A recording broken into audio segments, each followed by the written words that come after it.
Alright, hey guys, welcome back to the video, and today let's talk about what changes we got in the new version of Bannerlord 1.0.3.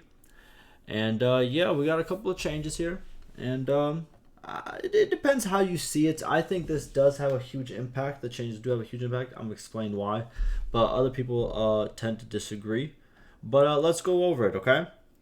So what changed? So it's mainly single player changes, but some of these changes will kind of make it into multiplayer as well, right? So single player wise, we have a lot of crash fixes like always.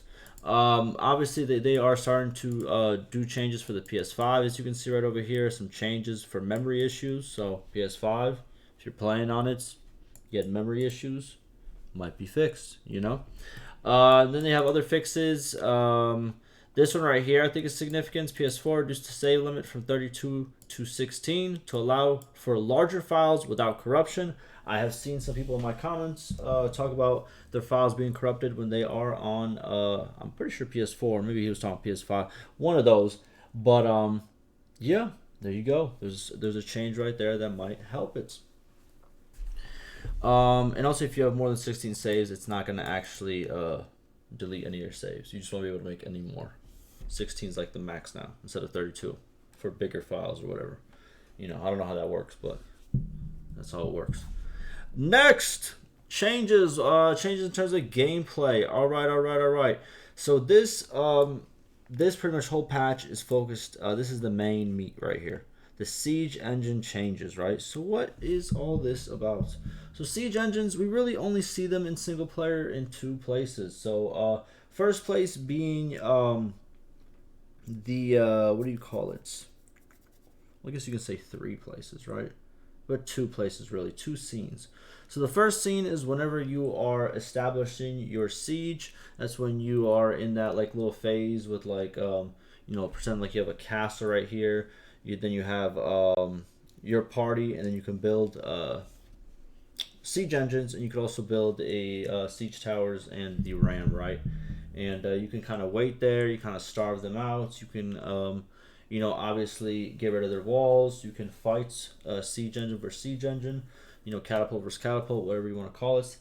That is one of the places we see these siege engines. And the next place is if you actually go into the siege, depending, if both you and your enemy have siege engines still in play before you went in, then they will be in that siege, and you can use them, and also the AI will use it until they are either broken or there's no one that can actually use them, right? But yeah, that's where you see them, right? That's like I guess the two or three spots. I said three because depending if you're the defender or the attacker, right? But these focus more. These changes focus a lot more on the inside the actual siege, where you actually fight. The actual fighting part, not the one where you prepare the siege. The actual sieging, right? So let's get into it. So first, they decrease the minimum fire range of all mangonels, allowing them to shoot closer targets. Okay. This also makes higher walls not so detrimental for defending mangonels. So mangonels will be actually better now. And also, as you can see, they will shoot multiple projectiles. So it's huge buffs all around for the mangonel. It's going to become a lot better. It's going to be used a lot more. And kind of like a quick tip I can already give you without even trying this out yet. You really want to get rid of your enemy's siege engines. Like either trebuchet, catapults, whatever they have. You want to get rid of those before you actually go into the siege, because if these are as effective as a lot of these changes are, a lot of these buffs that we see, if these really go into effect and the AI really utilize them how they're supposed to, they can become a really big problem, and defenders can have a lot bigger advantage now than they had before. Especially if you always just went into the siege without actually preparing anything, it might really bite you in the butt this time. If you do it now after these changes. Next, so they increase the number of projectiles, decrease the single hit damage of each stone. That makes sense if it's projectiles, obviously. Regular mangonels are still effective against troops, but no longer overshadow their fire mangonel counterparts.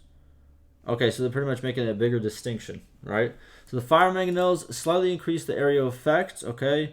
Increase the damage reduction, all right, the engines. Increase the hit damage of a projectile. It's harder to hit enemy engines or formations with them in comparison to the regular mangonel, but the payout is much greater. Not every unit hit by the Fangor mangonel will die due to increased damage reduction towards the edges of the hit area. Okay, so pretty much the regular mangonels are an AoE, and each projectile does decreased damage, so it does a little bit of damage, right? The fire mangonel, though, is kind of like the same thing, except closer to the middle of wherever the target is, right? It's like a big area of effect. But whenever you're closer to the middle, those are the really high damaging projectiles. And closer you get to the edges, the less damage they will do. Okay, pretty cool. So it's like a pretty much a buffed version of the regular mangonel. Cool. AI targeting behaviors of mangonels. Mangonels now prioritize the battering ram and siege towers when choosing a target. Afterwards, they try to attack clumps of enemies. Fire mangonels now primarily target enemy troops. Cool. So they have different things that they will target. Mangonels, obviously, they're using it just for their playing for their overall AOE force. They are used against battering rams and siege towers, and then obviously the fire mangonels, they can be more effective versus enemy troops. So that's what they're going to target. Cool. Trebuchets increase the number of projectiles. Also cool. Decrease the single hit chance of each stone. Okay, so everything's being kind of turned into an AoE really, which I don't mind. I think that's it makes sense. We'll make it a lot more fun actually, and more effective. Battering rams and siege towers increase the hit points of battering rams and siege towers to compensate for the decreased mangonel minimum range. Cool.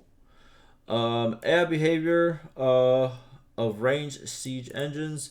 The AI now properly leads targets, so they will be able to actually shoot you pretty good, which is, again, to look out for. Improve the overall accuracy calculation, resulting in fewer over and under shooting. Adjusted the target boxes of siege towers. Defending mangonels can now target them when they are closer. Yeah, so it's gonna get real. So if, like I said, if all this goes into effect how it's supposed to, this can really affect gameplay a lot. And sieges can be they could surprise you sometimes, and AI can sometimes really defend. And if you really do not take care of the siege engines beforehand, they will really come back and teach you a lesson. Then we have troop AI changes. Attacking archers are now use line formation spacing instead of tight formation spacing when taking positions. Cool. I guess that's going to make it so more of them can actually shoot. And defending troops now start on walls as siege begins. Big as well. Then for multiplayer, we got 2 crash fixes. Cool. My opinion, I think this is good. I think we're going to be upset because it's not enough changes or whatever. But again, this is after the full release. They've stated, like they said before, that the patches are not going to be as big, but they're going to be there, and over time it's going to slow down a little bit. Over time we're going to get stuff. So right now their focus was siege engines and also AI and how they behave with these certain siege types. So yeah, all these sound pretty good. I think it adds a good addition to sieges. It makes it a bit more of a toss-up. You have to actually focus on certain things, or you will lose more numbers. So it's a little bit more thinking, and obviously, for you to actually stay and take out these siege engines beforehand in the pre-siege phase, whatever you want to call it, or the setting up of the siege phase, whatever you want to, or the besieging phase, whatever you want to call it, right? You have to actually prioritize on getting rid of those enemy siege engines at the same time watching out if enemies are coming by you. It's going to make it for a little bit better gameplay, is all I'm trying to say. It makes it a little bit more complex, a little better gameplay. I think these are good additions. Let's see what other people have to say. Changes to siege equipment seems nice since you seem to be focused on sieges. Is there a plan to allow defenders to choose what they build?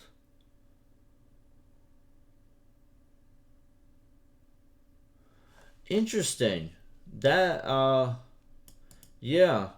But I'm pretty sure they're gonna say no because they've already said that the defending situation happens so rarely that it's not even the main focus of the game, which kind of sucks, but it is what it is. This is the weakest patch since release. Okay. Nice update. Yeah, I think it's pretty good. +1. Wow, a month for this. Nice. Like always, nice. But I think it's pretty good. Good siege changes. I think it's gonna change the siege gameplay a little bit. And yeah, that'll do it for me. I'll see you in the next one. And farewell.